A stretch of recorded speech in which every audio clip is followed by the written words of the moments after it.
Halo teman-teman, kembali dengan Hari di video tutorial Simatron. Video kali ini kita akan membahas update fitur pada prosedur phasing.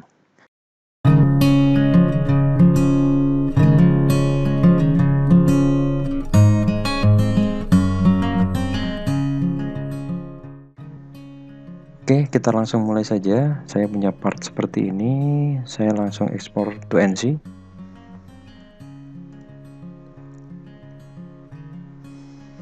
Kemudian klik OK. Lalu lakukan update pada target part dan stok.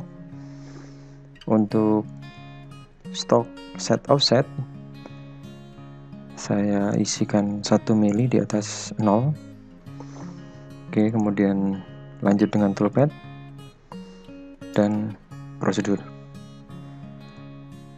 Prosedur phasing itu ada di 2,5 aksis.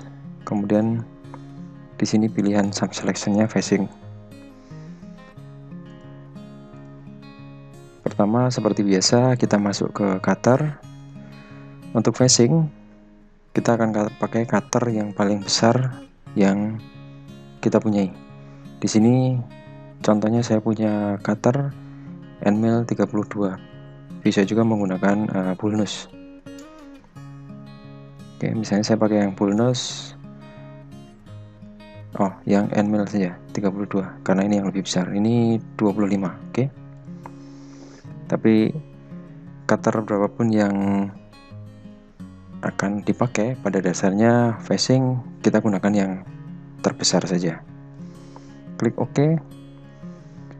Lalu masuk ke motion parameter. Di sini di bagian clearance terlebih dulu. Untuk internal saya pilih optimize, kemudian saya tambahkan additional safety set 5.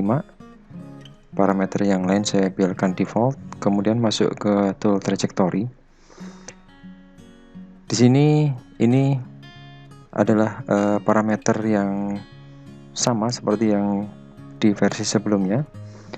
Adapun penambahan fitur itu ada di cutting mode. Jika kita pilih climb ataupun konvensional, ini akan kita bisa milih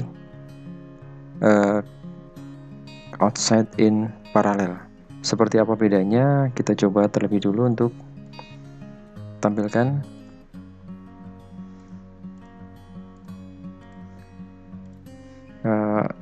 Seperti apa yang standar sebelumnya. Oke, yang pertama mix, kemudian kita pilih paralel. Lalu karena di sini saya menggunakan selisih antara stok dengan permukaan paling atas, jadi saya gunakan set limit. Di sini bottom only. Kemudian saya pilih 0,5. Ini langsung saya save calculate lebih dulu. Kemudian saya buat prosedur lain di bawahnya. Ini 0,25. Kemudian di sini saya pilih yang climb. Kemudian di sini paralel. Sebelum outside in paralel, saya pakai yang paralel terlebih dulu tanpa outside in.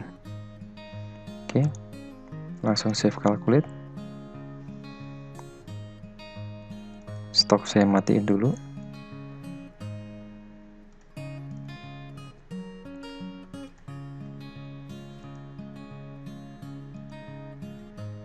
Oke, ini adalah hasil dari parameter yang standar yang seperti di versi terdahulu, dimana phasing secara default jika kita menggunakan pilihan mix, kita akan mendapatkan toolpad seperti ini. Jadi gerak bolak-balik seukuran dari benda kerja kita. Adapun side step itu akan dibagi secara merata, secara proporsional terhadap benda kerja. Kemudian ini adalah opsi yang berikutnya tadi. Jika kita menggunakan climb ataupun konvensional, sehingga hasilnya akan seperti ini. Satu kali pemakanan, kemudian dia naik gerakan G00 dan begitu seterusnya sampai seluruh bidang permukaan terproses. Kemudian sekarang kita coba untuk menggunakan climb, paralel, dan outside in.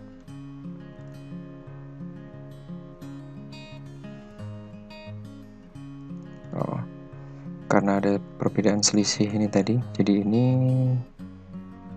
saya buat set bottomnya.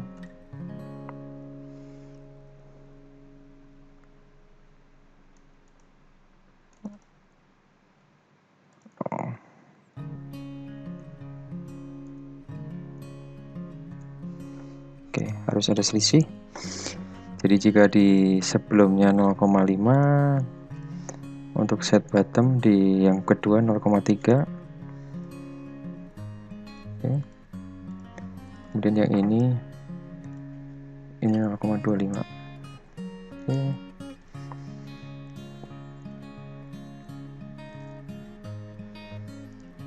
Nah, seperti terlihat di sini. Untuk outside in paralel, maka toolpadnya adalah dari luar, kemudian dia naik, pindah ke sisi terjauh, dalam hal ini sumbu Y, kemudian naik lagi ke ujung di sebelah sini, begitu seterusnya, dan di bagian tengah itu gerakannya seperti spiral, namun yang menempel pada permukaan benda kerja adalah gerakan paralelnya. Jika dilihat menggunakan simulator, gerakannya seperti berikut. Ini awalan, cutter naik, pindah ke sisi terjauh di sumbu Y, kemudian naik lagi, balik ke start tadi, kemudian naik lagi,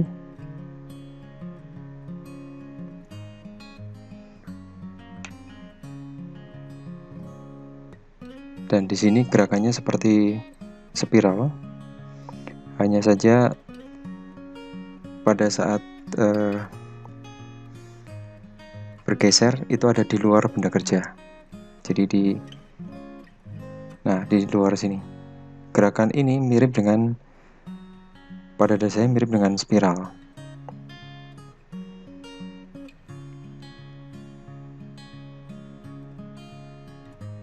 Lantas, apa perbedaannya dengan spiral?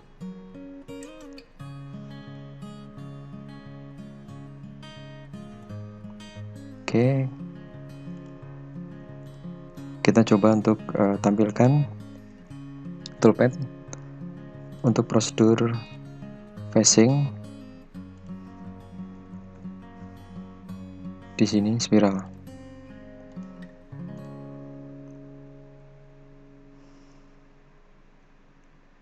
Nah, seperti ini. Untuk spiral, dia dari luar, kemudian bergerak menuju ke bagian dalam, dan semuanya mengikuti permukaan benda kerja, bandingkan dengan yang outside in paralel tadi. Jadi di versi ini kita sebagai user mempunyai opsi cukup beragam untuk proses facing. Oke, sekian untuk video kali ini, semoga bermanfaat.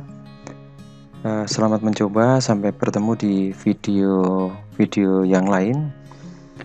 Tetap jaga kesehatan. Saya Hari, salam safe and calculate.